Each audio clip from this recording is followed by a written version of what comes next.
Assalamualaikum. Good morning. Subha bakhair. Good morning, everybody. And how are you guys doing? So, Abdullah, what were you up to? I took a day off और मुझे पता ये चला कि अब्दुल्ला ने ये बताया कि मैं बताए बगैर नहीं। अब्दुल्ला कभी ये हुआ 7 सालों में कभी ये हुआ। And even पता है क्या आपने मुझे बताया था, लेकिन मुझे लगा कि शायद आप मजाक कर रही हैं और ऐसा हो ही नहीं सकता कि you take a day off in the midweek। मैं छुट्टी के मामले में बहुत सीरियस होती हूँ, कोई मजाक नहीं होता। जिस दिन छुट्टी चाहिए या होगी बता के जाती हूँ और obviously everybody, the entire team knew but this one। चलिए, now that you are back, I want to discuss one thing with you and you all। Sure, go ahead। पता है इंसान अगर रोंदी मार के, थोड़ी सी रोंदी मार के अगर जीत जाए ना तो अंदर कसक होती है, लेकिन टीम इंडिया की नेचर और बिहेवियर देख के हमें लगता है कि उन्हें कोई भी काम करने का मलाल नहीं होता, कोई भी मुबैना गलत काम करने का मलाल नहीं होता। और जितनी भी रोंदी मारे हों या जितना भी इन्फ्लुएंस होने की कोशिश करें या अपने पावरफुल होने का असर और रसूख इस्तेमाल करें या फेक फील्डिंग वाला मामला हो या फिर कोहली के कहने पे वाइट बॉलें देने वाला मामला हो या फिर अभी आउटफील्ड गीली ही हो और मैच दोबारा शुरू कर दिया जाए क्योंकि डकवर्थ लुईस के तहत तो इंडिया की जीत खटाई में पड़ सकती थी। कल के मैच की हम बात कर रहे हैं। इंडिया जब जीत जाता है तो उसी कॉन्फिडेंस के साथ सेलिब्रेट करता है। ये कॉन्फिडेंस कहाँ से आता है? ये सवाल तो खैर उन्हीं से पूछना पड़ेगा, लेकिन एक बात जरूर है, मतलब वहां खेलते हुए पिच पे खड़े हुए विराट कोहली खुद इंस्ट्रक्ट कर रहे होते हैं अंपायर से कि भाई तुम्हें नजर नहीं आया ये फ्री हिट थी, तुम्हें नजर नहीं आया ये वाइड था। He with his gesturing is strictly not allowed in any sport, specially in cricket. और अगर आप देखें कोहली को, who is no doubt an amazing player, लेकिन एक तरीका होता है, एक डिमीनर होता है। अच्छा, मतलब वहाँ रन भी ले रहे हैं और साथ अंपायर की आंखों में आंखें डाल के भी देख रहे हैं कि तुमने देखा नहीं कि क्या हुआ है। पहाड़ जैसे हदफ के सामने बांग्लादेश ने बेहतरीन आगाज किया, ऑल्दो इससे पहले के इंटरव्यूज उनके देख के लग रहा था जैसे they are not even willing to win, but कल फील्ड में देख के ऐसा लगा कि they are actually willing to win and play this game और फाइटफुल। और उन्होंने बड़ी जबरदस्त फाइट पुटअप की और बारिश से पहले बेहतरीन मोमेंटम उनका चल रहा था। अचानक से तेज बारिश शुरू हो गई और फिर डकवर्थ लुईस के तहत ऐसा लगा कि अगर मैच ना हुआ तो बांग्लादेश को खासा एडवांटेज हासिल हो जाएगा।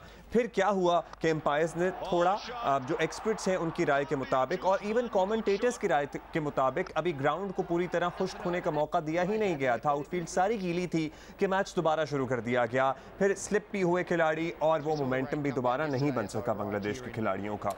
अच्छा, इस पर आपको पता है कि ऑल्दो हमने काफ़ी बातें कर ली हैं, लेकिन इस पर हम तफसीली बात ज़रूर करेंगे। लेकिन आज जो हमारा वाला है हम उसकी तो बात कर ले तो जैसे हमें चले बांग्लादेश वाले मामले पे या इंडिया वाले रवैये पे थोड़ा सा गुस्सा होना चाहिए, लेकिन हमारा आज सच इतना गुस्सा होना बनता नहीं है क्योंकि हमारी अपनी परफॉर्मेंस भी तो देखें ना। But that's not the point। हम इस वजह से गुस्सा नहीं हो रहे कि जस्ट बिकॉज़ हमें ज़्यादा तब इंडिया पे चढ़ती है जब वो हरकतें करता है। क्रिकेट के ऑब्वियसली रूल्स होते हैं, we are just pointing them out, that's all. हम तो हमारी परफॉर्मेंस तो ज़रा अंडरवेलमिंग पहले दिन से ही थी, आई एम सॉरी टू से, और खदशा भी ये था जब when we were going into the competition, तो लिहाजा this has got nothing to do with how we are. इतना बुरा मैंने नहीं एक्सपेक्ट किया था, टू बी ऑनेस्ट। हमने किसी ने भी बी प्रिपेयर्ड फॉर मतलब जिम्बाब्वे के खिलाफ 130 पे हम इस नहज पे पहुंच रहे हैं कि मोहम्मद वसीम जूनियर से कहें एक बॉल पे 3 रन बना दे। मतलब हमारी जो सारी टॉप रैंकिंग्स में रिजवान और बाबर थे वो अब जरा नीचे आ चुके हैं। एनीवे जी, T20 वर्ल्ड कप में जी आज पाकिस्तान का सामना किससे हो रहा है? ग्रुप की सबसे तगड़ी टीम यानी साउथ अफ्रीका से, अनबीटेबल है। और कल इंडिया के हाथों बांग्लादेश की शिकस्त के बाद पाकिस्तान के सेमीफाइनल में जाने के इम्कानात जो है वो मजीद कम होते जा रहे हैं, बहुत ही कम होते जा रहे हैं। और ग्रुप 2 में इंडिया 6 पॉइंट्स के साथ जो है वो टॉप पर पहुंच गया है और आखिरी मैच जिम्बाब्वे से होगा।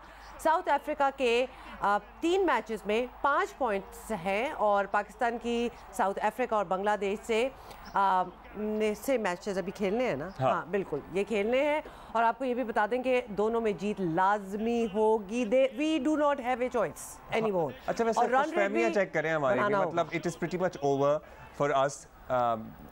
जब कल के मैच का नतीजा हमारे सामने आया है, बांग्लादेश ये मैच हार गया, ऑल्दो जीत भी सकता था, लेकिन it is pretty much over for Pakistan. But कोई बात नहीं, if you want to be happy you stay happy. No, I am a very hopeful person, so let's just say कि I hope for the best always. अच्छा, बांग्लादेश ने कल जिस तरह भारत को टफ टाइम दिया है वो भी सबने देख लिया है। फ़खर ज़मान इंजरी के बाद जनूबी अफ्रीका के खिलाफ आज का मैच नहीं खेलेंगे, वैसे उससे क्या फ़र्क पड़ेगा आई वंडर। मतलब क्या नहीं होगा, क्या कहा है आपने? फ़खर ज़मान इज़ अनफिट। आप कल नहीं आई थी ना, कल ही उनकी सुबह खबर आई थी कि वो अनफिट हो गए हैं। सो आईसीसी की टेक्निकल कमेटी की मंजूरी के बाद फ़खर ज़मान की जगह मोहम्मद हारिस को पाकिस्तान स्क्वाड में शामिल किया गया है। लेट्स सी, जनूबी अफ्रीका पेस अटैक के सामने आज कौमी मैचेस का बड़ा इम्तिहान भी होगा। जनूबी अफ्रीका का एक मैच वाइट वॉश हुआ था बारिश की वजह से, बाकी तमाम मैचेस अब तक की अनबीटेबल टीम रही है टूर्नामेंट की। सो अगर पाकिस्तान जनूबी अफ्रीका को हरा देता है तो फिर हम अपनी किस्मत पे ही अफसोस करेंगे कि यार अगर हम जनूबी अफ्रीका को हरा दिया, हम जिम्बाब्वे से क्यों हार गए फिर। बस यही तो सारी बातें। Anyway we have the experts. इस तरह चाहें तो हम दोनों बैठ के मतलब इसका रोना रो सकते हैं। अतीकुर रहमान हमारे correspondent is joining us from Sydney, और साथ ऑफ कोर्स सिकंदर बख्त तो हमारे साथ हैं ही। अतीकुर रहमान चूँकि सिडनी में है तो वहाँ का ज़रा माहौल सबसे पहले आपसे पूछते हैं। अतीक, ये बताइएगा क्या माहौल है, और ख़ास तौर पे पाकिस्तानियों में, पाकिस्तानी फैंस में कैसा आप देख रहे हैं? क्योंकि पाकिस्तान के चांसेस जो हैं वो बिल्कुल ही ऑलमोस्ट नेक्स्ट टू नील हो चुके हैं।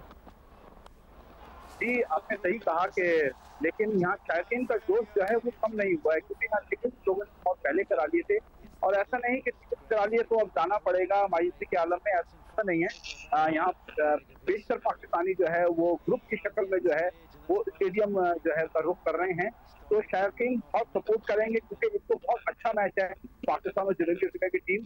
और दूसरा, एक जिस तरह बताया गया कि हारिस आ गए हैं आईसीसी की टेक्निकल कमेटी ने अक्टूबर डेट से, तो पाकिस्तान टीम की मैनेजमेंट ये भी गौर कर रही है कि आज के मैच में मोहम्मद हारिस बाबर के साथ ओपनिंग करें। ये एक ऑप्शन मौजूद है अगर पाकिस्तान टीम जो है मोहम्मद हारिस को प्लेइंग 11 में शामिल करती है फ़खर ज़मान की जगह, और मोहम्मद रिजवान जो है वो पीछे आएंगे। ये सोच विचार चल रही है पाकिस्तान टीम के मैनेजमेंट की। ऐसा पॉसिबल है कि मोहम्मद हारिस जो है वो आज बाबर आजम के साथ जो है वो करें। और well, that would be interesting. Atiq, मौसम की क्या प्रेडिक्शन है आज? मतलब साफ है, कोई बारिश का सीन तो नहीं बताया जा रहा?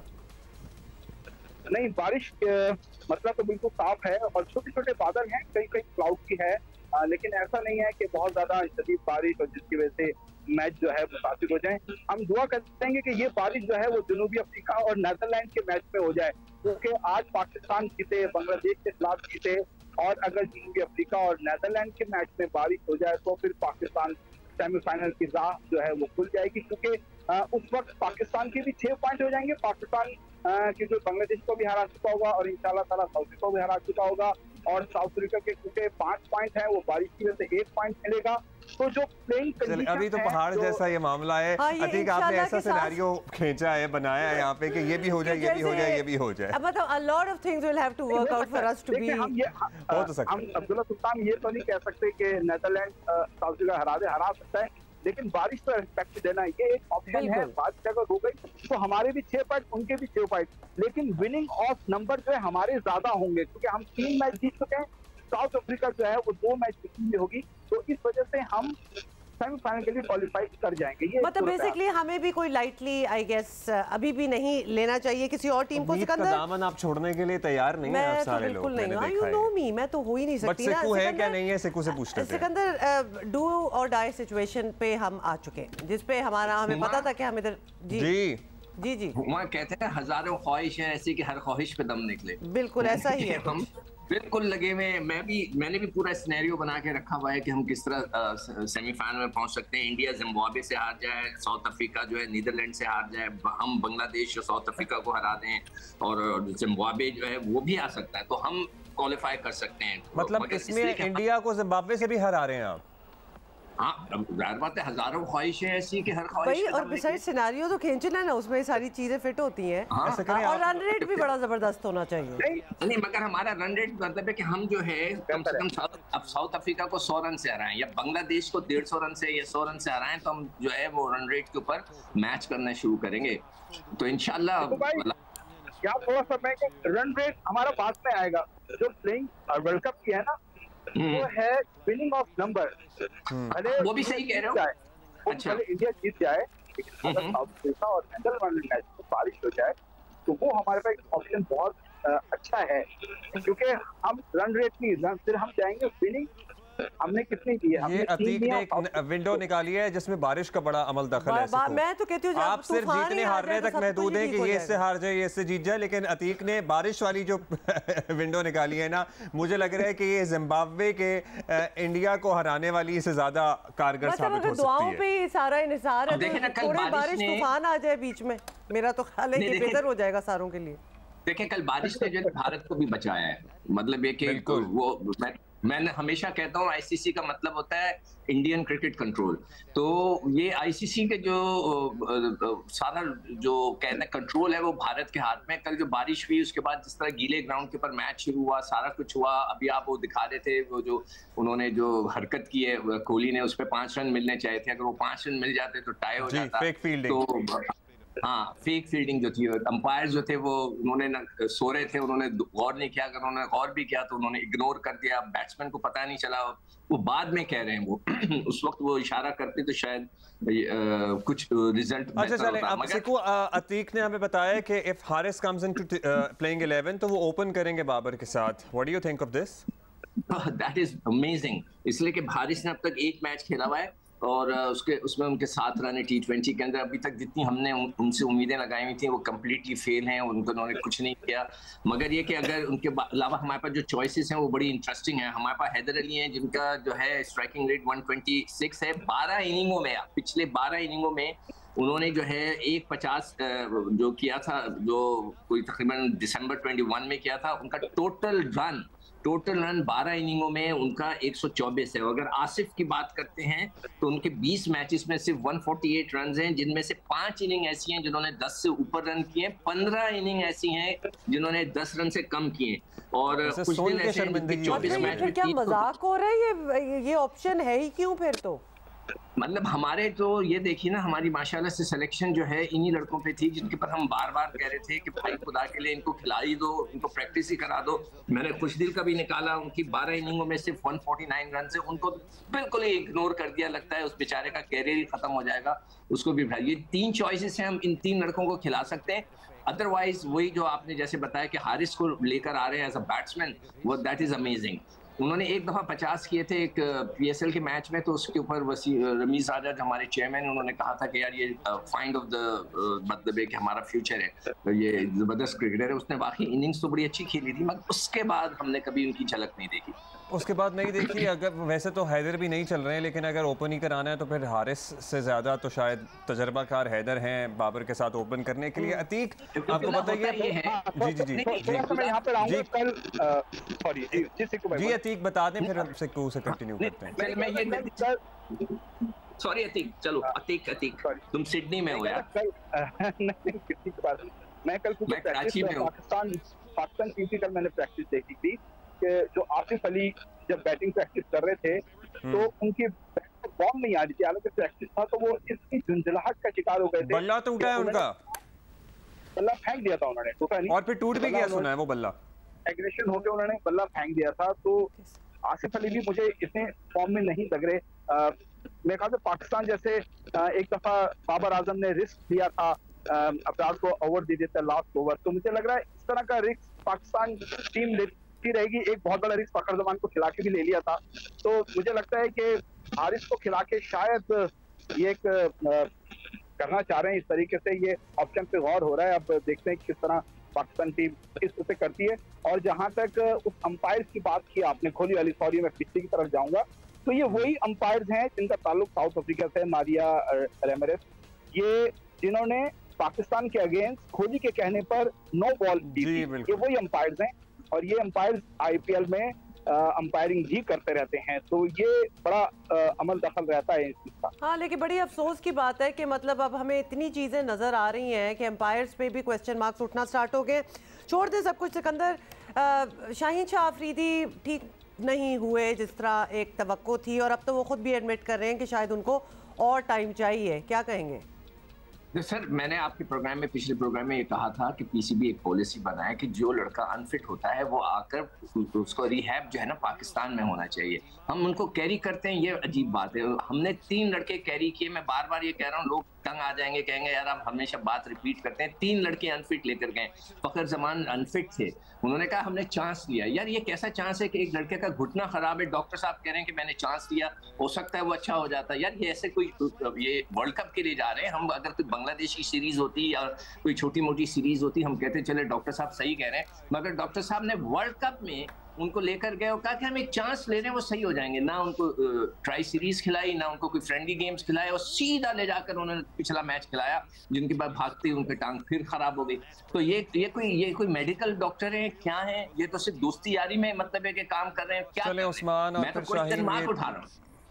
ये काफी दफा बात कर चुके हैं। इस किस्म का डॉक्टर है कि जिसने जो है अनफिट प्लेयर, 3 अनफिट प्लेयरों को उसने वर्ल्ड कप में रखा हुआ है। क्विकली अतीक, पीसीबी जराए से जरा, हमारे भी कुछ जराए हैं, पता लगा बाबर की आपको पता है कप्तानी पे बहुत सारे सवालात उठ रहे थे, तो पीसीबी जराए ने अभी इस बात का इम्कान बिल्कुल मुस्तरद कर दिया है कि कुछ भी ऐसी तब्दीली हो सकती है। Babar is there as the captain of Pakistan cricket team.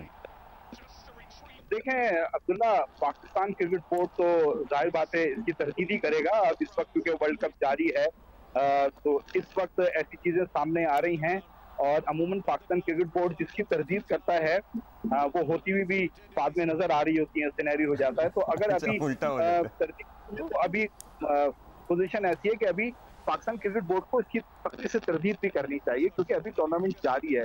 दौरान टूर्नामेंट कोई ऐसा स्टेटमेंट एक अपने पीसीबी की तरफ से आ जाना, ठीक है, एक्स प्लेयर की अपनी एक राय होती है, उनकी अपनी को होता है, लेकिन पीसीबी को इस वक्त तो यही स्टांस लेना चाहिए था। बिल्कुल लेना चाहिए था।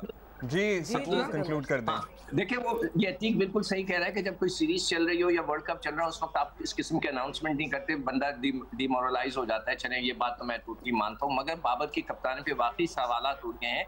मैं सिर्फ आपको ये बताना चाहता हूँ कि इसके बाद इंडिया जो है न्यूजीलैंड की सीरीज खेलने जा रहा है, और उन्होंने 3 लड़के राहुल, रोहित और कोहली को रेस्ट दे दिया है। मैं हमेशा शोर मचाता हूँ रोटेशन पॉलिसी के, उन्होंने तीनों लड़कों को, यानी कि रोहित कप्तानी भी नहीं करेगा। रोहित और कोहली ने तो रेस्ट मांगा भी है ना, हमारे यहाँ रेस्ट मांगते भी तो नहीं है। अरे उनको तो अगर खवातीन से भी मैच खिला दें, अंडर 19 से खिला दें, तो वो कहेंगे नहीं मैं ओपन करूंगा। चले ठीक है, जब हम प्यार निछावर करते हैं तो फिर हम थोड़ा सा तनकीद करना भी हमारा हक बनता है, क्योंकि जब हम प्यार लोग कहते हैं कि तनकीद ना करें, जब हम प्यार इतना निछावर करते हैं तो फिर हम तनकीद भी करेंगे। हमारी तो पूरी कोशिश है कि हम कंस्ट्रक्टिव क्रिटिसिज्म दें, मतलब कोई चीजें जो पॉइंट आउट लूपहोल्स हमें नजर आ रहे हैं हम वही करें। But I guess there is nothing more to discuss here. बहुत शुक्रिया अतीकुर रहमान। मैं तो कहती हूँ आप जरा सिडनी भी इंजॉय कर लें, क्रिकेट का तो कुछ पता नहीं। और पता है क्या, हमारे एक दोस्त थे वो कह रहे थे, thank you for being with us. Thank you Atiq. उन्होंने टिकट लिया हुआ था, वो बेचारे दिल छोटा कर रहे थे कि भाई मैं जाऊं कि ना जाऊं। मैंने कहा यार ये कोई उम्र है दिल पे रोक लगाने की, वो भी क्रिकेट को लेके। बस just go and you know sandwiches लेके जाओ और एंजॉय द गेम और एंजॉय द वेदर। बस ठीक है, अपनी टीम खेल तो रही है ना।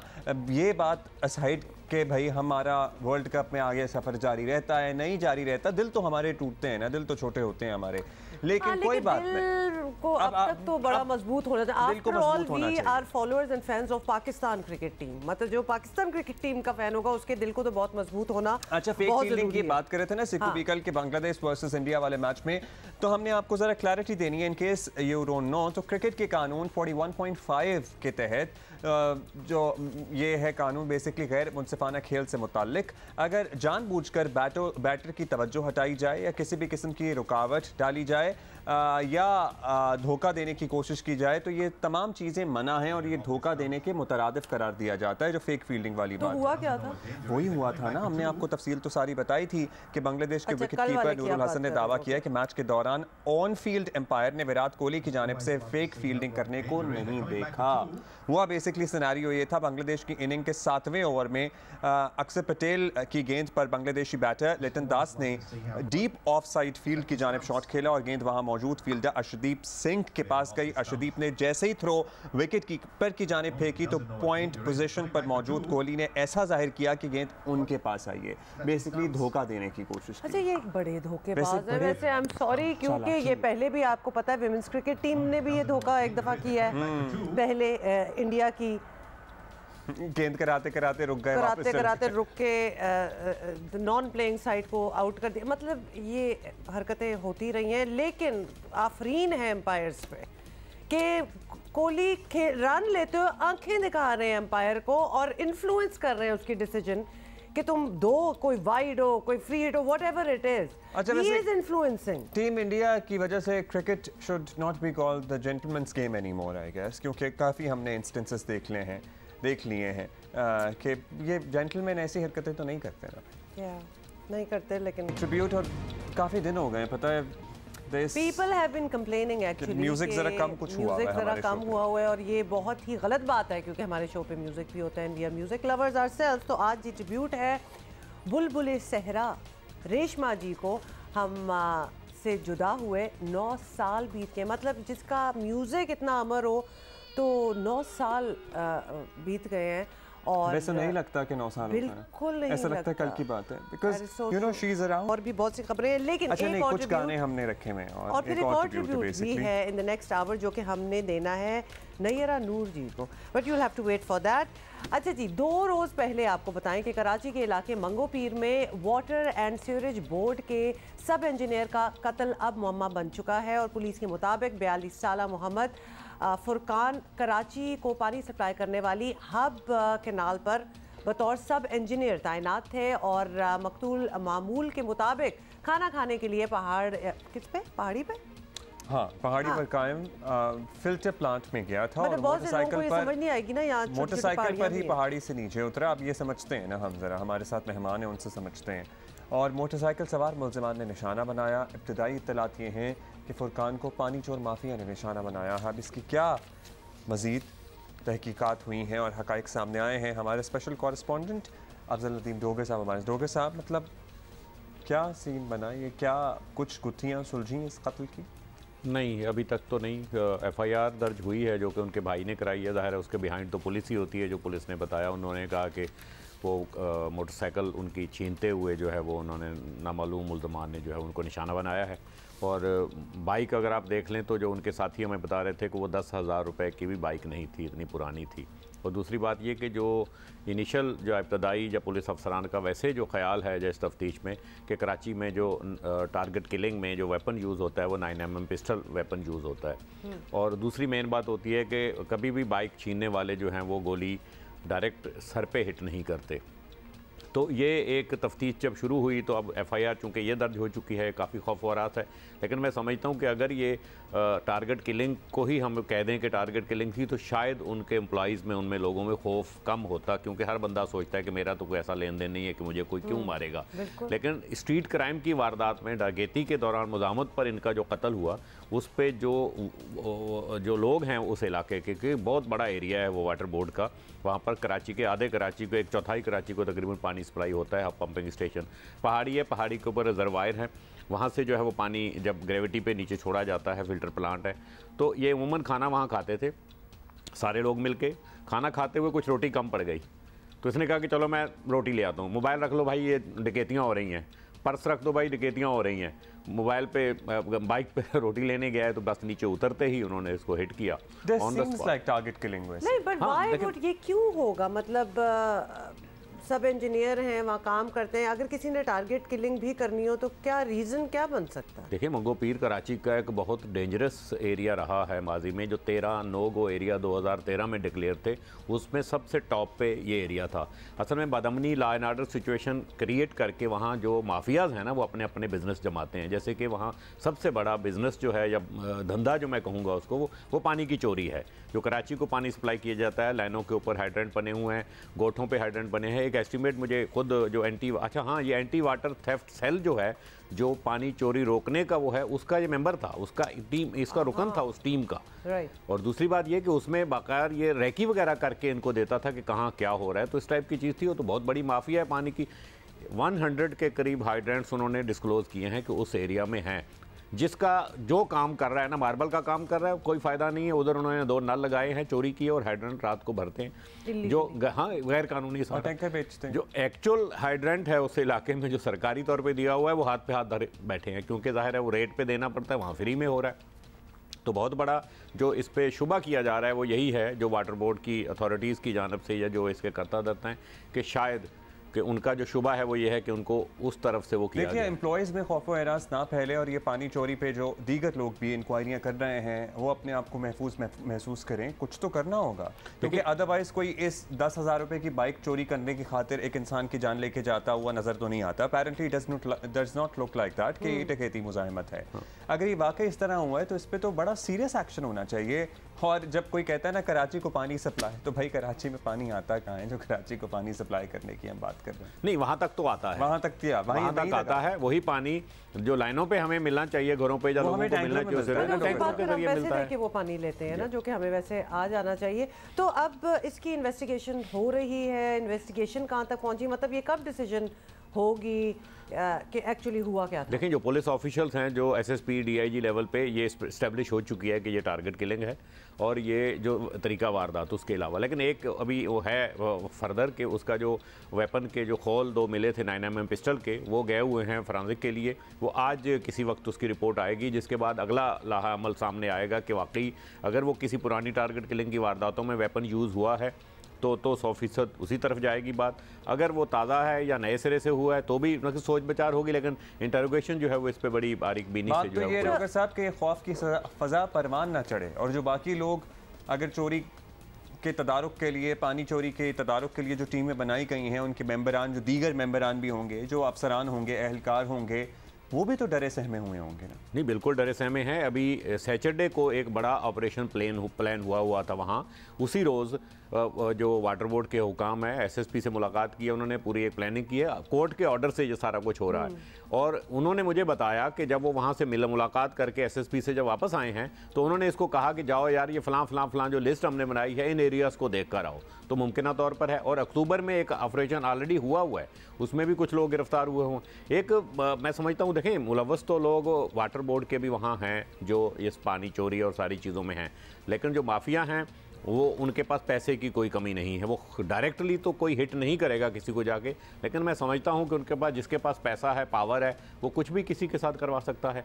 लेकिन अभी जो ऑपरेशन अभी होना है वो पूरे पुरुमीद हैं और आज़म के साथ उन्होंने कहा कि हम कार्रवाई करेंगे। चलिए डॉक्टर साहब, हम आपसे भी पूछते रहेंगे कि इसका क्या बना, बिकॉज एज इट इज़ आपको पता है कि मुल्क में क्या कराची में क्या स्ट्रीट क्राइम्स का एक लेवल है, उसको भी कंट्रोल करना बड़ा मुश्किल है। और साथ ये भी इस किस्म की टारगेटेड किलिंग्स भी हो रही हो। डॉक्टर साहब बहुत बहुत शुक्रिया। Very tragic. वैसे अभी हमने कहा हम पहले ही थोड़ा सा मुस्कुरा लें किसी और बात में, क्योंकि अभी जो बात करने वाले हैं उस पे तो बनता नहीं आने वाली, क्योंकि मुल्क में महंगाई बिलाशुबा आसमान से बातें कर रही है और इसकी तस्दीक हुकूमत का इदारा शुमारियात भी कर रहा है। आदाद शुमार के मुताबिक अक्टूबर में कंज्यूमर प्राइस इंडेक्स जो है वो रिकॉर्ड 26.56% पर पहुंच गई।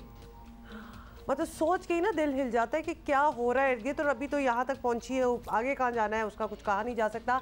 महंगाई की ये शरह गुज़िश्ता माह रिकॉर्ड की गई थी जी 23.18%। और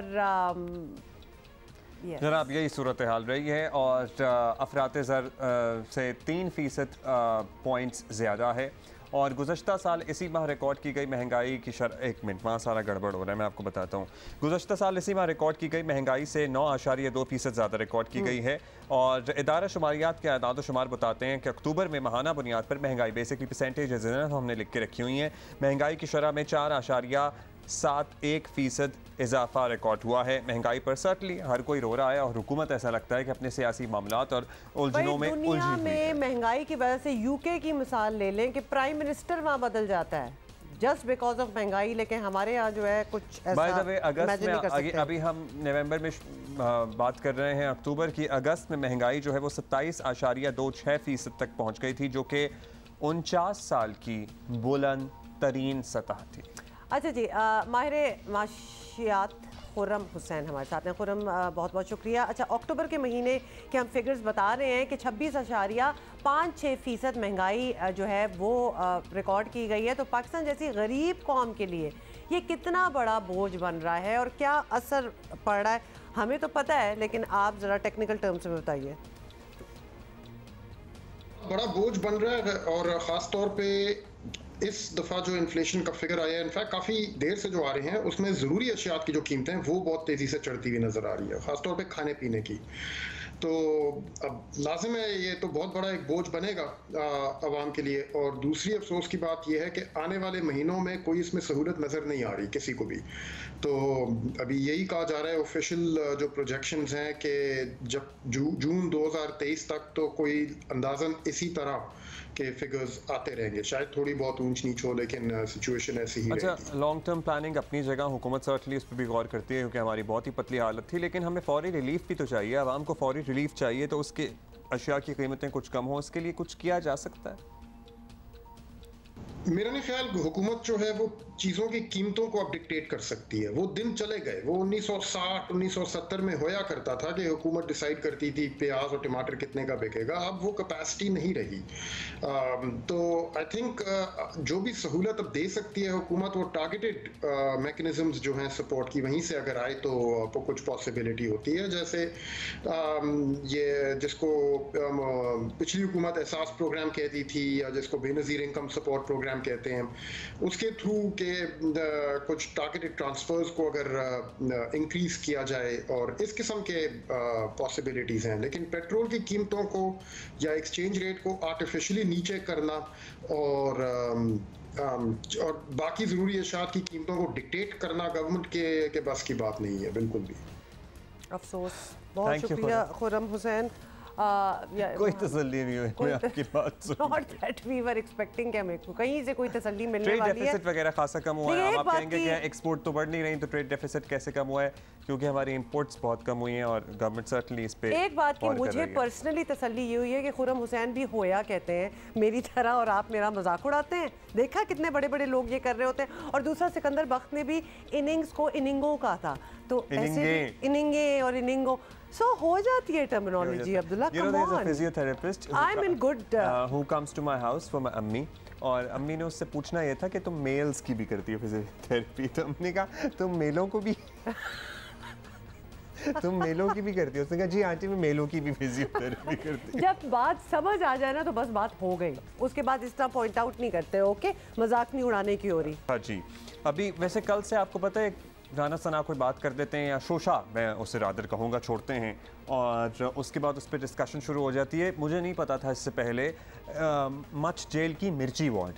अब मेरा भी तजस्सुस पड़ा कि भाई ये क्या मामला है, तो उस पर फिर जियो से तो आपको पता लग ही गया होगा, तो हमें भी पता लगा कि भाई राना सना ने बाय द वे कल हामिद मीर साहब के प्रोग्राम में कहा है कि अगर इमरान खान साहब गिरफ्तार हुए तो उन्होंने अख्तर मेंगल से वादा किया हुआ है कि बलूचिस्तान की मच जेल की मिर्ची वार्ड में उनको रखा जाएगा। अब मैंने कहा पता नहीं क्या होता है, कैदियों की आंखों में मिर्चें डाली जाती हैं। नहीं, ऐसा कुछ नहीं है। एक्चुअली अंग्रेज़ों के दौर की ये जेल है, और उस ज़माने में मच जेल की मिर्ची इस वार्ड में कैदियों से मिर्चें पिसवाई जाती थी। सो दैट्स हाउ आप जो विजुअल देख रहे हैं ना, ये फाइल छोटा, मतलब रेफरेंस के लिए आपको बता रहे हैं, ये कोई लेटेस्ट कोई ऐसे ये ना सोचें कि मिर्ची वार्ड तैयार है, कोई ऐसी बात नहीं हो रही है। सिर्फ आपको दिखाने के लिए कि ये कहाँ है और कैसी लगती है। बाय द वे लोकेशन तो बड़ी जबरदस्त, बड़ा घुप अंधेरा होता है, सुना है यहाँ पे बिल्कुल मगरिब जैसे ही होने के करीब होती है। और अब उसके बाद बाय द वे इसमें अब तो आई एम श्योर कि मिर्चें नहीं पिसवाई जाती, लेकिन उसके बाद क़याम पाकिस्तान के बाद इसका नाम वार्ड नंबर 9 रख दिया गया। लेकिन आपको पता है जो चीज़ मशहूर हो जाती है किसी नाम से वो फिर हो ही जाती है। अच्छा जी, छोड़ दें सब कुछ, बिकॉज ये डेफिनेटली जो हमारा दिल जला हुआ है ना क्रिकेट की वजह से, अब्दुल्ला हमें डिस्ट्रैक्ट कर रहा है ऐसी बातें करके। बात हमने क्रिकेट की करनी है, आकिब जावेद हमें ज्वाइन कर चुके हैं, तो लिहाजा अच्छा पता है क्या, किसी ने हमें ट्विटर पे लिखा कि भाई ये आपको क्या तब भाई हमें अपने हारने पे तो ठीक है, जो दुख है वो हमारा दुख एक तरफ, लेकिन हमें इंडियन इन्फ्लुएंस, बीसीसीआई का इन्फ्लुएंस दुनियाई क्रिकेट पे नजर आता है, और नाजायज इन्फ्लुएंस नजर आता है, और उसकी हमें तब चढ़ती है। और जब चीज़ कोई ठीक ना हो रही हो सामने और हम पाकिस्तानी चुप कर जाए, मतलब हम तो बोलते हैं हमारा और काम क्या है, तो लिहाजा we are going to point things out here as well. Aqib क्या हाल है आपका? अच्छा जी, पहले इस मैच की बात कर लेते हैं जिसका नतीजा हमारे चांसेस के लिए भी अहम है। हम अपना चांस अभी भी ढूंढ रहे हैं। बांग्लादेश बार बार मैच जीतने की पोजीशन में नजर आया लेकिन जीत ना पाया, तो आपको क्या वजह नजर आती है? उनकी बॉलिंग, उनकी बैटिंग का कोई उनसे मुकाबला नहीं है। वो तो बीच में रेन आ गई, फिर वो रुक गया, फिर स्कोर छोटा हुआ।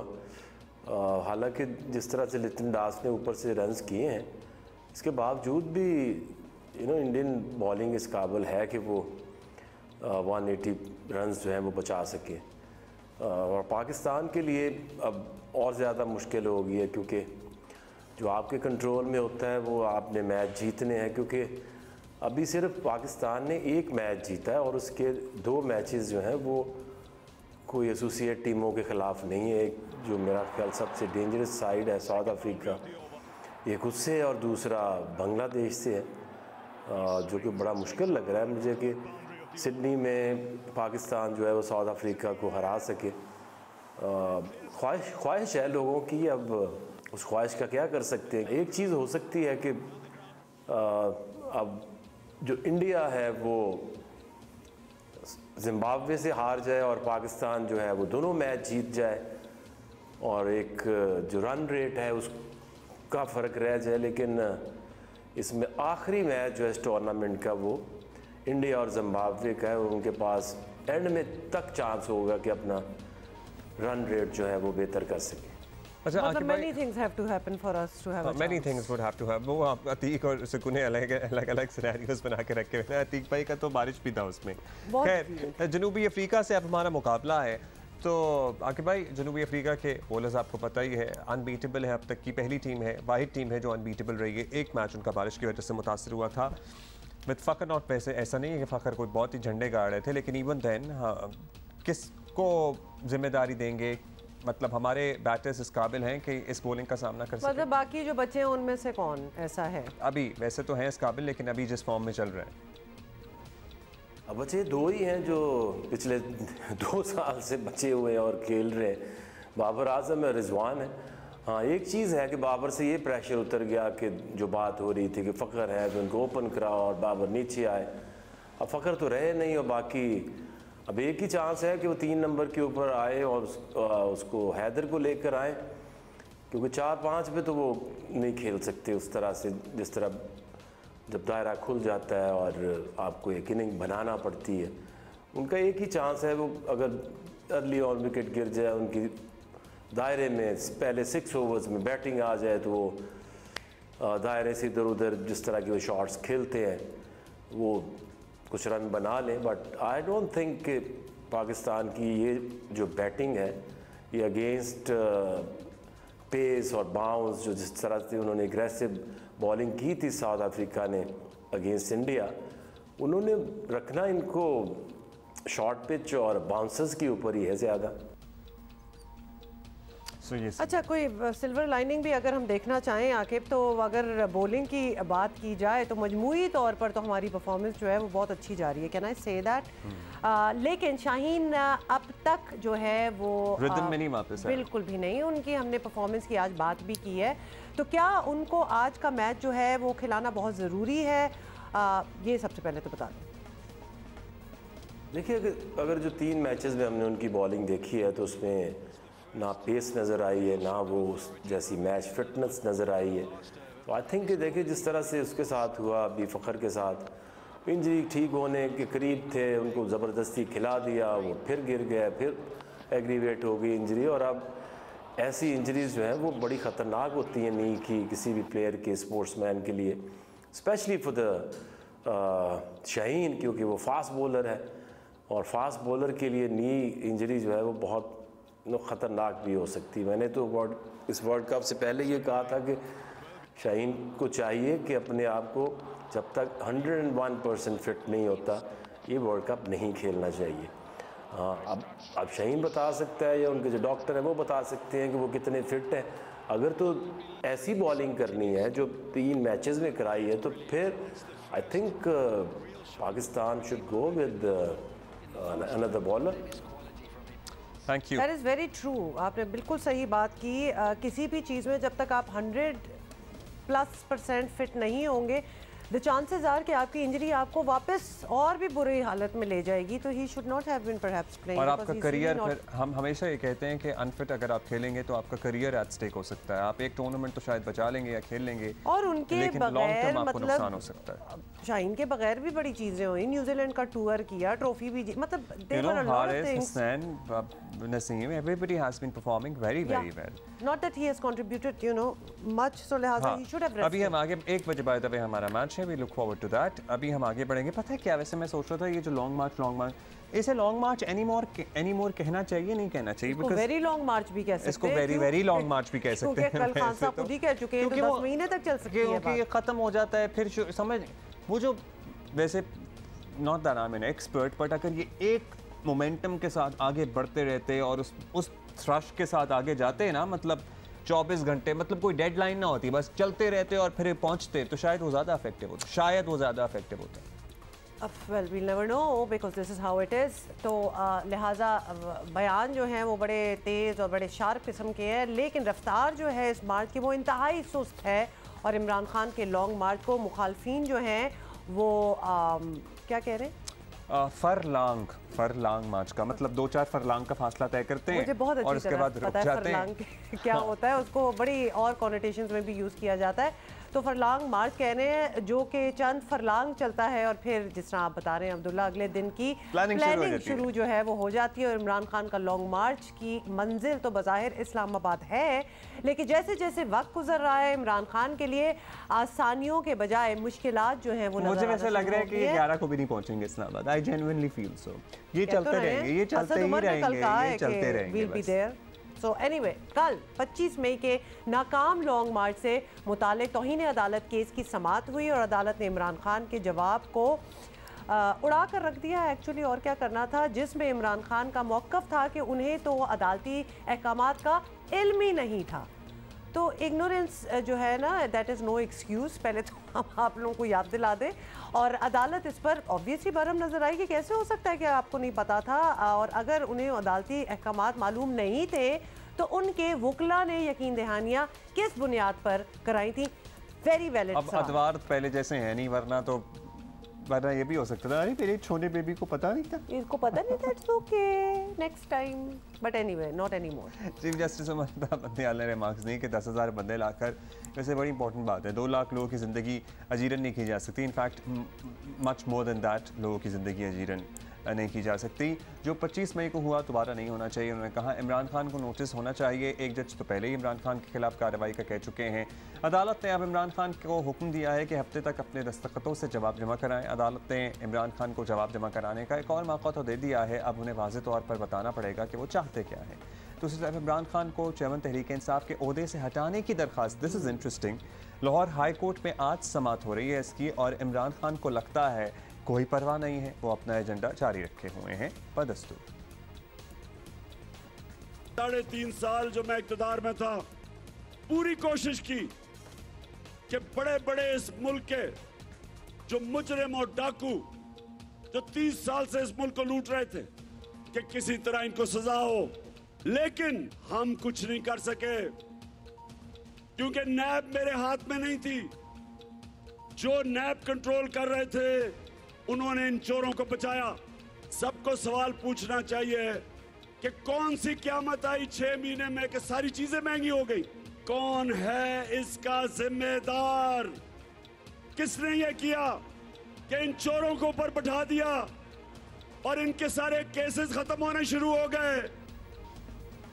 सर, कभी वैसे जिम्मेदारी डालने के बजाय अपने अतवार पे भी गौर कर लिया कीजिए कि आपके हम नवा या आपके साथी या आपके एलाइज क्यों आपसे दूर हो गए। इस पे भी तो कभी तो गौर करें इस बात पे भी। दूसरों पे हमेशा मलबा डालने के बजाय ये भी कहते हुए नज़र आ रहे थे कि जनरल बाजवा को कोई इशू नहीं था करप्शन से, और फिर कहते हैं नैब भी मेरे हाथ में नहीं थी, और वो अलीम खान को वज़ीर आला पंजाब लगाते थे। तो अगर उनको इशू नहीं था करप्शन से और वो अलीम खान को लगाना चाहते थे, तो फिर नैब ने अलीम खान को गिरफ्तार क्यों कर लिया था? Basically did you have anything in control when you were, you know, इक़्तिदार पे आप थे? तो ये भी आपको तो सर, और if you did not have anything in control, why were you like dying till the last moment के आपसे वो इख्तियार छूटे नहीं, to hold on to that power and the chair। क्योंकि जब पहले भी कंट्रोल में नहीं था तो अब क्या मतलब आज आप कहते हैं कि उसको इस बात से भी मसला नहीं था, उसको उस बात से मसला नहीं था, मेरे हाथ में कुछ नहीं था, मेरे कंट्रोल में कुछ नहीं था, लेकिन आपने ताहयात एक्सटेंशन की ऑफर जरूर कर दी थी जो आप मान चुके हैं, उसी इख्तियार को बचाने के लिए जिसमें आपके कंट्रोल में कुछ नहीं था। अच्छा, साथ ही आपको बता दें कि खान साहब ने आज़ादी मार्च नामी इस तहरीक के नए मकासद से पर्दा भी उठा दिया। कोई ये गलत फहमी ना समझे कि वहां जाके इस्लामाबाद जाके हमारा ये तहरीक खत्म हो जाएगी। ये तहरीक अगले 10 महीने तक चलती रहेगी जब तक इलेक्शन नहीं होंगे। अच्छा, मुझे लग रहा है कि ये जो लाइन है ना, ये ग्राउंड बना रहे हैं आगे के कोई इसका कॉन्क्रीट कंक्लूजन या नतीजा इनको भी नजर आ गया कि शायद अभी तक तो at this point in time नहीं निकलेगा, इसलिए ये जाएंगे, जलसा करेंगे, खत्म कर देंगे, फिर कह देंगे हमारी तहरीक तो ऑनगोइंग है, चलती रहेगी। अच्छा, समझ रहे हैं आप मेरी बात? जी बिल्कुल, और इसीलिए तासुर उभर रहा है कि इमरान खान लॉन्ग मार्च के लिए निकल तो गए हैं, लेकिन खुद उन्हें भी नहीं पता कि आगे होगा क्या, क्योंकि हुकूमत तो बातचीत करने के मूड में आपको पता है कि बिल्कुल भी नहीं है, बल्कि वो उन्हें जेल में बंद करने की बातें कर रहे हैं, मतलब जेल की तफसीलात सामने आ रही हैं, व्हिच शुडंट बी, वो भी गलत है। हम तो सियासतदानों से, किसी सियासतदान से मुज़ाकरत कर सकते हैं, ये तो सियासतदान है ही नहीं, वो तो बिल्कुल एक सियासी दहशतगर्द है, और जो वो कर रहा है कोई सियासतदानों वाला काम उसने किया है पिछले 3.25 साल जब वो हुकूमत में था, या उसके बाद। अब उसके लिए पेशकश वही है जो वो कहता था कि असम्बली को अपनी मुद्दत पूरी करनी चाहिए, और एक दिन भी पहले जो है वो इलेक्शन नहीं होना चाहिए। साहब को गिरफ्तार करें, पंजाब में रख सकेंगे ना, खैबर पख्तूनख्वा में रख सकेंगे, सिंध भिजवाना काफ़ी मुश्किल होगा, तो अब इस्लामाबाद में ही आपने कोई इंतज़ाम कर लिया। अच्छा। बलूचिस्तान जो है ना, मछ जेल, हाँ, वहाँ पे एक है मिर्ची वार्ड, वहाँ पे भेजूंगा, वहाँ पे रखूंगा इसको मैं, मछ जेल की मिर्ची वार्ड में रखूंगा इसको मैं। आपको पता है, और ये आए इस्लामाबाद, मुझे पता है मिर्ची वार्ड में क्या होता है, यानी इसको ये जो है ना, ये जो मुझे इतना याद करता है, उसको पता है कि मेरे ये ढाई चढ़ गया ना, तो मैंने माफ़ नहीं करना। अख्तर जान मैंगल साहब से पूछ लें, मेरा उनसे वादा है कि ये 2 बंदे हैं, उन्होंने वादा लिया हुआ मुझसे कि जब भी गिरफ्तार होंगे उनको वहाँ पे भेजना है। राना साहब, आप पे झूठा केस बनाया गया, उस पर सबने आवाज़ उठाई, लेकिन इसका मतलब ये नहीं है, क्योंकि आपकी अब बातों से लगता है कि आप अपना पर्सनल स्कोर सेटल करना चाहते हैं इमरान खान के साथ, which does not make you a better human being or a better leader or a better politician. Nobody is in a race here to be better humans, but at least don't make it seem so obvious कि ये आपका कोई personal vendetta चल रहा है, क्योंकि आपकी तो बातों से पता चल जाता है। चीज लेके आते हैं ना, क्या लेके आए इस दफा, देखें। जो ये मार्च है, इसका जो राना सनाउल्लाह को और मरियम को बार बार तकलीफ हो रही है कि ये आहिस्ता क्यों है, ये स्लो क्यों है, हम अपनी मर्जी से चलेंगे, आपकी मर्जी से तो नहीं चलेंगे। तो अभी जो आपके हमने किस दिन इस्लामाबाद पहुंचना है, किस दिन पिंडी पहुंचना है, हम आपको तारीख देंगे, हम वो तारीख बदलेंगे। ये आप गैस वर्क रोज़ करें कि हमने किस दिन पहुंचना, और इंशाल्लाह हम आपको थका के मारेंगे। आज इस्लामाबाद ने वज़ारत दाखिला से लॉन्ग मार्च में मुसल्लह जत्थों से निपटने के लिए क्विक रिस्पांस फोर्स की तैनाती की दरख्वास्त भी कर दी है। यही नहीं है, इंसदाद दहशतगर्दी स्क्वाड तैनात करने की भी इजाज़त मांगी गई है। लेट्स सी क्या होता है, इसी पे बात करते हैं। हमारे साथ मौजूद हैं सीनियर तज्ज़ियाकार आसमा शिराजी साहिबा भी, लेकिन ज़ीशान भट्ट से पहले बात कर लेते हैं। हमारे ताज़ा सूरत हाल मालूम पहले आप जानना चाहते हैं? बिल्कुल वज़ीराबाद से हमें ज्वाइन करें। ज़ीशान, बताइएगा कि क्या आप देख रहे हैं, क्या तैयारियां हैं और मूड क्या नजर आ रहा है? आज किस पॉइंट से किस पॉइंट तक जाना है ज़ीशान? जी अब्दुल्ला, बिल्कुल आज जो नुक्ता आगाज़ है, आज 7वां रोज़ है मैं बताऊं मजमूई तौर पर, तो आज के दिन का जो ट्रैवल डेस्टिनेशन है वो भी 7 किलोमीटर ही है। 7 किलोमीटर में जो इब्तदाई नुक्ता है वो कोट खिजरा का मुकाम है, जो कि वज़ीराबाद शहर से तकरीबन 1 किलोमीटर पहले है। वहाँ से इमरान खान कंटेनर पर सवार होंगे और जो पहला मुकाम होगा मौलाना ज़फ़र अली ख़ान चौक होगा, जो कि वज़ीराबाद का बिल्कुल दाखिली मुकाम है। जबकि दूसरा जो खिताब होगा उनका वो अल्लाह वाला चौक पर होगा। जबकि तीसरा और आखिरी जो खिताब है वो वज़ीराबाद शहर के इख्तितामी नुक्ते पर कचहरी चौक में होगा। तो यूँ मजमूई तौर पर 3 मुकामात पर वो खिताब करेंगे। 7वें रोज़ 7 किलोमीटर का वो सफ़र तय करेंगे और इसके लिए जो उनकी तैयारियां हैं वो मुकम्मल हैं। कंटेनर चौक खिजरा में पहुंचा दिया गया है और ये जीटी रोड का मुकाम है जहां पर वज़ीराबाद शहर का बाईपास शुरू होता है, उससे कुछ पहले से आज का मार्च शुरू होगा। कारकुनान वज़ीराबाद पहुंचना शुरू हो गए हैं और आज के दिन के अंदर इमरान खान 3 खिताब करेंगे। आपने जहां तक मूड की बात की तो पहले दिन से दूसरा दिन और फिर तीसरा, चौथा, 5वां और कल 6ठे दिन तक, जिस तरह भी आपने ख़ुद भी बताया कि जो अग्रेशन है वो बढ़ रहा है, क्योंकि बज़ाहिर दिखाई यही देता है कि जो सूरत हाल है उसमें अभी तक कोई जो मुज़ाकरात हैं, कोई किसी कामयाबी की तरफ जाते दिखाई। ये लॉन्ग मार्च, पता नहीं इसे लॉन्ग मार्च एनी मोर कहना चाहिए कि नहीं, क्योंकि लॉन्ग मार्च तो एक मार्च होता है, उसमें लोग जमा होते रहते हैं, चलता जाता है, या हर शहर का अपना क्राउड होता है, या फिर कुछ क्राउड वो भी है जो पीछे से लाहौर से इनके साथ चला हुआ है। और ये कब तक करते रहेंगे Zaman Park to the particular spot back to Zaman Park? ये ज़मान पार्क कब तक आते जाते रहेंगे? मतलब उसका भी कोई पॉइंट रखा गया है या फिर इस्लामाबाद जाने तक ही ज़मान पार्क जाएंगे? अच्छा अब्दुल्ला, देखें जो पहली बात है कि क्राउड वाली तो जो तहरीक इंसाफ की तंजीम है उसने इस सारे मार्च को मुख्तलिफ अजला और डिवीजन्स में तकसीम कर रखा है तंजीम के हिसाब से। लाहौर के जो लोग हैं वो गुजरांवाला तक आए थे, उसके बाद गुजरांवाला डिवीजन के जो लोग थे वो गुजरांवाला सिटी के थे, उन्होंने गुजरांवाला के शुरू से लेके गुजरांवाला के अख्ताम तक आए। अब जैसे कल जब ये शुरू हुआ था गुजरांवाला के अख्तामी नुक्ते से पिंडी बाईपास से और गखड़ में आकर ख़त्म हुआ, तो गखड़ मंडी का जो स्टाफ था वहाँ पर सिर्फ गखड़ के लोग नहीं थे, वहां पर सियालकोट की सारी लीडरशिप भी मौजूद थी। सारा सियालकोट भी वहां पर मौजूद था, क्योंकि सियालकोट पहले रूट में शामिल था, फिर सियालकोट और संबड़ेयाल को इसमें से माइनस कर दिया, क्योंकि कल स्टेज पे उमर डार मौजूद थे, उस्मान डार मौजूद थे, डॉक्टर फिरदौस आशिक अवान मौजूद थी, सलीम बरियार और उनके बेटे एहसन सलीम बरियार मौजूद थे। और इसी तरह जूं ये आगे बढ़ेगा उन अजला के लोग भी होंगे और जो लोग जीटी रोड से हटकर तहरीक इंसाफ के तंजीम के टिकट होल्डर्स हैं, अरकान कौमी और सूबाई असम्बली हैं, ओहदेदारान हैं, उनको भी ये टारगेट्स दिए हैं और मुख्तलिफ पॉइंट्स उनको डेडिकेट किए हैं कि आपने इस नुक्ते पर पहुंचना है। और शाम के वक्त जब इमरान खान का खिताब खत्म होता है तो उसके बाद सड़कें खुल जाती हैं। फिर कोई जी sorry Zeeshan, that's all the time we have. Yeah, but thank you so much. I know आपके पास तफसील बहुत ज़्यादा होती है। वो हमारे कॉरेस्पॉन्डेंट्स का तो आपको पता ही है कि उनके पास काफ़ी तफसील तो होती है, but anyway in the meantime we have our guest with us. But by the way अभी वो ये कर रहे हैं Zaman Park to the spot from Zaman Park, यही भाई आपने हमने पूरी एक फहरिस्त दी है कि क्या क्या केसेस और सब कुछ चल रहा है, तो उसकी प्लानिंग भी तो करने के लिए टाइम चाहिए। आसमा शिराजी साहिबा इज नाउ विद अस। आसमा साहिबा, तुम तो तेज़ बयानात और फिर उसके बाद मिनते तरले मुसालिहाना टच के साथ इमरान खान का मार्च बढ़ रहा है खरामा खरामा। अब बज़ाहिर क्या लगता है आपको, इलेक्शन की डेट मिल जाएगी? वैसे अपेरेंटली तो यही लग रहा है उन्हें जल्दी इलेक्शन की डेट नहीं मिलने वाली है, जो अहम तरीन तकर्री है, क्योंकि वो तो यही कहते हैं जो अपोजिशन, जो अब मौजूदा हुकूमत वाले हैं और पुरानी अपोजिशन वाले हैं कि अपनी मर्ज़ी का आर्मी चीफ वाला सारा मामला है, तो वो भी फैसला शहबाज शरीफ साहब अपने इत्तेहादियों के साथ मिलकर करेंगे अपेरेंटली। खान साहब क्या हासिल करना चाह रहे हैं इससे? जी मेरा ख्याल है कि ये एक आसाब की जंग थी और इस जंग में अगर देखा जाए तो इत्तेहादी हुकूमत को काफ़ी बरतरी हासिल हुई है अब तक। और इमरान खान साहब ने जो कल स्टेटमेंट दिया है जिसमें कि उन्होंने फरमाया है कि 10 महीने भी ये तहरीक जारी रह सकती है और ये ना समझा जाए कि हम पीछे हट जाएंगे, हम 10 महीने भी इस तहरीक को इंतखाबात के लिए करेंगे, तो 1 साल के बाद तो इंतखाबात होने हैं या 10 महीने के बाद तो एक सेटअप बनना है। तो मेरा ख्याल है कि इमरान खान साहब जो हैं वो अपनी इस आसाब की जंग में पीछे हटे हैं। इसकी वजह ये है कि जो एक पैगाम देना था वो हुकूमत ने बहुत ज़ोरदार तरीके से दे दिया है। जो पैगाम इस्टेब्लिशमेंट ने देना था वो इस्टेब्लिशमेंट ने पैगाम दे दिया है।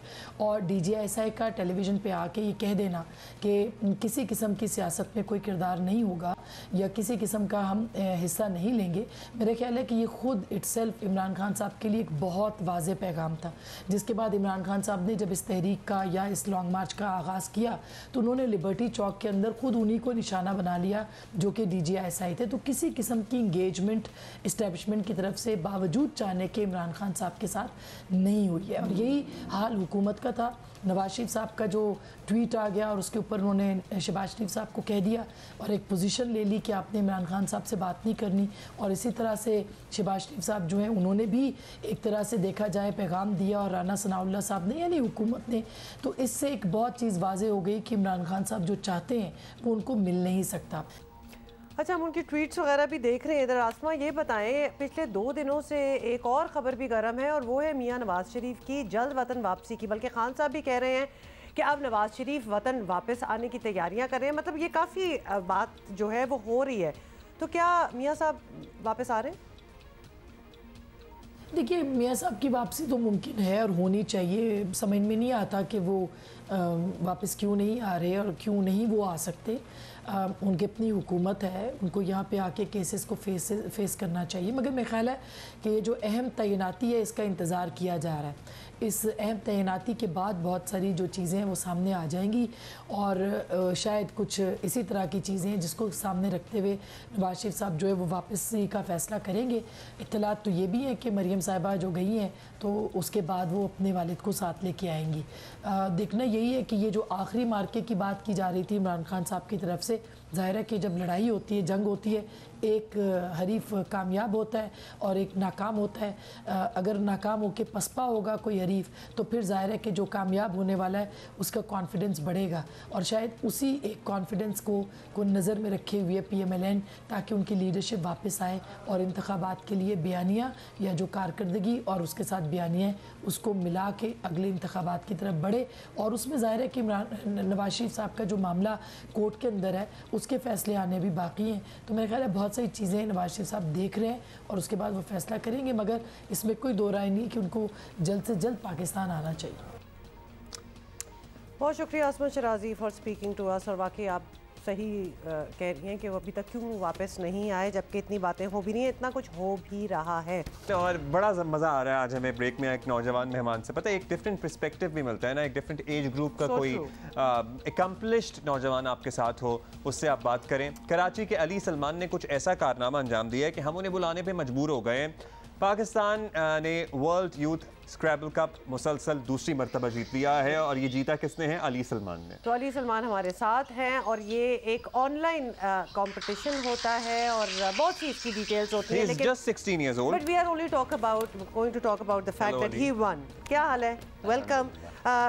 क्यों स्क्रैबल खेलते हैं? मतलब what's your interest in Scrabble? Scrabble basically start इसलिए किया कि वर्ल्ड घूमने को मिलेगा, क्योंकि बहुत सारे टूर्स वगैरह होते थे तो वहाँ पे एक जाने का अलग शौक था। इसके अलावा थोड़ा बहुत सपोर्ट भी मिला, फादर ने बहुत ज़्यादा सपोर्ट किया, सो इवेंचुअली आ गए। When did you actually start? I started in grade 3 in inter-school championships held by Pakistan Scrabble Association. So वहाँ से मुझे एक अच्छा स्टार्ट मिल गया था। So वो सबसे लाइक बच्चे होते थे क्लास में कि टीचर ने कहा ये स्क्रैबल टीम बना रहे हैं तो इसको डाल लेते हैं, या फिर घर से किसी ने पुश किया? नहीं, ये स्कूल इंटर स्कूल है तो स्कूल से सिलेक्शन होती थी, एक टीम स्कूल से जाती थी स्क्रैबल खेलने की, तो मैं गया था उस टीम में और मैंने अच्छा परफॉर्म किया था। जीता नहीं था लेकिन परफॉर्म अच्छा किया। स्कूल वाले तैयारी कराते थे। How do you prepare for something like this? अगर कोई फिजिकल स्पोर्ट हो तो जो भाग दौड़ वो हम सोच सकते हैं, इसके लिए प्रिपरेशन क्या होती है? इसके लिए बहुत सारे स्पेशल सॉफ्टवेयर्स होते हैं, उनसे वर्ड स्टडी करनी पड़ती है और हर लेंथ के वर्ड्स 2, 3, 4, 5, 6, 7, 8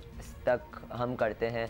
सो उनकी प्रिपरेशन करते हैं, मेमोराइज करते हैं। देखो ये तो अभी आया ना सॉफ्टवेयर वाला scene. And you also know the meanings of those words, क्योंकि इतने भारी हाँ, काफ़ी हद तक वर्ड्स के मीनिंग पता है। सो बाकी बट वो ये सॉफ्टवेयर वाला सीन तो अभी आया होगा। When you started in grade 3 उस वक्त तो ये सब कुछ नहीं, उस वक्त भी था लेकिन उस वक्त वो डिक्शनरी उस ज़माने की नहीं थी। इस वक्त की डिक्शनरी 2021 है, उस वक्त की 2012 थी मेरे ख्याल से, फिर 2015 आई, 2018 आई। तो Ali, do you come across words जो कि खुद को भी ना पता हो कि ये how it doesn't even sound like a word because होता है? 80% वर्ड्स हमें खुद को भी नहीं पता होते बिकॉज डिफरेंट लैंग्वेजेस के डिफरेंट वर्ड्स होते हैं विद वेरी डिफरेंट मीनिंग्स। सो बहुत एक अलग एक्सपोजर है। उर्दू के क्या words? Spanish, French, Spanish, Urdu, Hindi के बहुत सारे वर्ड्स होते हैं। उर्दू में जैसे बिरयानी हो गया, कोरमा हो गया और हरीम, हमजा, ये नाम भी वर्ड्स होते हैं। अच्छा। कौन सा? Hareem, Hamza, so this type of. These are all accepted. Not Huma और अब्दुल्ला और एनीथिंग? नहीं, हुमा होता है, अब्दुल्ला नहीं होता। अब मैंने कोई बात और नहीं करनी बिकॉज मैं इधर ही पहुंचना चाहती थी। अब्दुल्ला बहुत लंबा नाम है ना, तो वो हो नहीं सकता। अच्छा, so you have to have a lot of vocabulary then. Yes, बहुत सारी प्रैक्टिस करनी पड़ती है। When you say practice, तो कैसे होती है ये प्रैक्टिस? वो सॉफ्टवेयर्स में आप डिफरेंट लेंस के वर्ड्स ऐड करते हैं और फिर वो डेली बेसिस पे आपके पास आते रहते हैं, सो फिर वो इवेंचुअली आपके मेमोरी में आ ही जाता है। सो आप याद करते हैं वो? याद हो जाते हैं। You are good with words definitely. तो अब जो उसकी ऑफशूट और भी बड़ी गेम्स हैं, जैसे यू नो क्रॉसवर्ड्स होते हैं या फिर इवन वर्डल, आपको पता है वर्डल और स्पेलिंग बीज भी होते हैं। बिल्कुल, तो वर्डल आप ये चीजें भी साथ साथ करते रहते हैं। हाँ, तो इससे भी वोकैबुलरी में वो होता है। इसके अलावा रीडिंग वगैरह बहुत ज़्यादा हेल्प करती है। अच्छा, would it be right to say, अगर हम लोगों को इनकरेज करें कि चलें आपने चैंपियनशिप में ना जाना हो, लेकिन वैसे भी ऑनलाइन स्क्रैबल भी खेलें, मतलब it's fun, it's a fun game. तो ये फिजिकली भी होती थी या अभी कोविड के बाद से फिजिकली ही होती थी? और मेरी मेन वजह स्क्रैबल में आने की यही थी कि वर्ल्ड घूमेंगे। कहाँ नहीं तो गए घूमे? हाँ, मैं नहीं गया, मतलब मैंने जब से स्टार्ट किया 2 साल पहले मैंने इंटरनेशनली शुरू किया, तो कोविड आ गया, तो 3-4 साल मैंने मतलब 3-4 चैंपियनशिप्स मैंने पाकिस्तान को रिप्रेजेंट करके ऑनलाइन ही खेली हैं।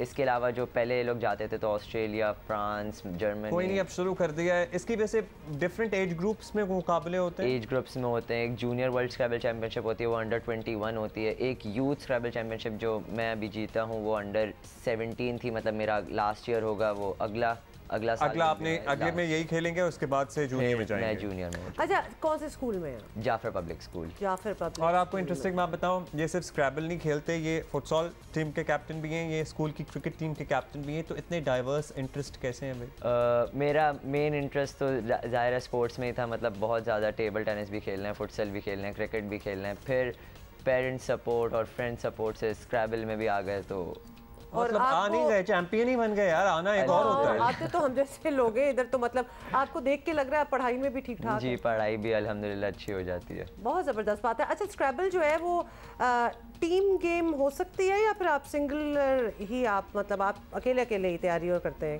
Team game as a team भी स्टैंडिंग्स निकलती हैं, लेकिन खेलते तो 2 लोग हैं, मतलब 2 आपस में लोग खेलते हैं। सो फिर उस हिसाब से जो स्टैंडिंग्स होती हैं, जैसे पाकिस्तान जीता है दूसरी मरतबा, सो पाकिस्तान के टॉप 10 में 3 प्लेयर्स थे, मतलब बाकी और किसी कंट्री में 3 प्लेयर नहीं थे टॉप 10 में। सो पाकिस्तान की स्टैंडिंग्स भी ये थी कि फर्स्ट मैं था, थर्ड पाकिस्तान के एक और हशाम हादी खान वो थर्ड थे, 7th मेरे भाई अफान सलमान वो 7th थे। So your school must be very proud. Do they have an instructor जो कि आपको स्क्रैबल वगैरह कराते हैं या फिर इंग्लिश के टीचर्स वगैरह ही हेल्प करते हैं? टीचर्स ही हेल्प करते हैं, लाइब्रेरियंस हो गए, टीचर्स हो गए, सो वो बहुत ज़्यादा हेल्प करते हैं। और yes, school is very proud, बहुत ज़्यादा रिकग्निशन मिली अल्हम्दुलिल्लाह से और मज़ा आया। अच्छा अली, नाउ ऑब्वियसली आप चैंपियनशिप जीत गए हैं और इतने डेडिकेटेड हैं, तो आप इंस्पिरेशन तो यंगस्टर्स के लिए भी बन गए। आपके माशाल्लाह 3 छोटे भाई भी हैं, लेकिन वैसे अगर किसी ने स्क्रैबल स्टार्ट करनी है तो क्या, व्हाट्स द एवेन्यू?